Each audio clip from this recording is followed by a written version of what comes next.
जी अस्सलाम वालेकुम प्यारे दोस्तों और भाइयों, क्या हाल है जी? ठीक हैं। ये जनाब मैं अपने घर के होम ब्रीड बच्चों का शौक़ करा रहा हूँ। ये तस्वीर वाले चूहा, बटेरा, डब वाला, गोल्डन, टेडी, रामपुरी, काफ़ी सारी नस्लों से ये जो क्रॉस से बनाए हैं। ये एक चपड़ा बच्चा है। इनमें 4 बच्चे जो है पिपला वाले हैं, बाकी सारे होम ब्रीड है। कमग्गर, ये कमग्गर बच्चा है माशाल्लाह। तकरीबन 3-3, 4-4, 5-5 घंटे भी उड़ रहे हैं। अभी 3 पारस बांधे हुए हैं, फिर भी माशाल्लाह 4-5 घंटे तक उड़ के आ जाते हैं।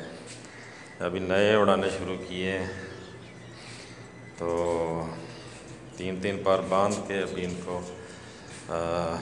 उड़ा रहे हैं। माशाल्लाह होम ब्रीड है, तमाम के तमाम अच्छे उड़ रहे हैं माशाल्लाह।